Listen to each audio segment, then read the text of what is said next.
గత ఎన్నికల కంటే ముందు వైఎస్ వివేకానంద హత్య జరిగినప్పుడు దాదాపు తెల్లవారుజామున 2:30-3 ప్రాంతంలో అనేక రకాల పనుల నుంచి చంపడం జరిగింది. వెంటనే ఆ రక్త మరికలను చూసి గుండెలతో చంపడానికి సేకరణ చేయడం జరిగింది. ఆ తర్వాత కొద్దిసేపటికే మళ్ళా మటర్ అని చెప్పి కూడా వాళ్ళు గుండెలతో చంపిన మనిషిని మటర్ అని చెప్పేసి కూడా క్రియేట్ చేయడం జరిగింది. ఆ మటర్ను మళ్ళీ వెంటనే అధికారంలో ఉన్న చంద్రబాబు నాయుడు మీద, లోకేష్ మీద అభియోగం కూడా ప్రతిపక్ష నాయకుడిగా ఉన్న జగన్మోహన్ రెడ్డి గారు ఆ రోజు ముఖ్యమంత్రి చంద్రబాబు నాయుడు గారి మీద, లోకేష్ గారి మీద అభియోగం నేర్పడం జరిగింది. ఆ ఎలక్షన్లో బాబాయిని అడ్డం పెట్టుకుని గెలిచిన తర్వాత దాదాపు 4 సంవత్సరాలు పూర్తవుతోంది.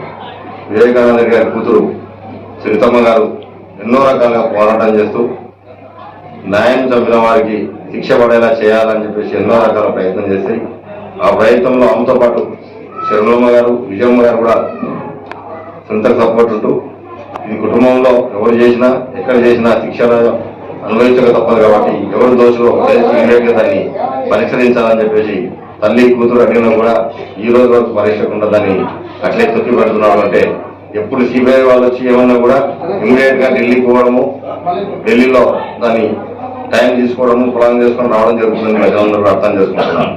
కేవలం రాజకీయ అవసరం కోసం మీరు చిన్న చంపినారని ప్రజల్లో అనుకుంటున్నారు.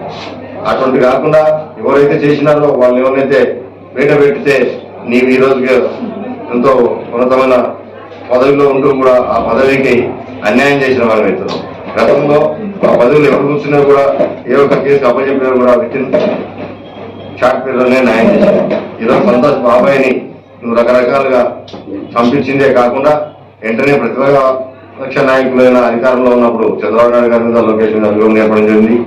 ప్రజలు అది నువ్వు చెప్పిన మాటలు నమ్మి అది అసమర్థమైన పాలన, లేకుంటే మీ వాళ్ళని కాపాడుకోవడమా, లేకుంటే నీకెక్కడ ఇబ్బంది అవుతుందో అనే భయంతో ఈరోజు ఆ కేసును అట్లే ప్రొలాంగ్ చేస్తున్నావు అని చెప్పి ప్రజలు అనుకుంటున్నారు. వివేకానంద హత్య కేసును సాధ్యమైన త్వరలో దోషులను పట్టే విధంగా సిబిఐకి సహకరించాలని చెప్పేసి ఈ ప్రభుత్వాన్ని మేము తెలుగుదేశం పార్టీ తరఫున డిమాండ్ చేస్తున్నాం.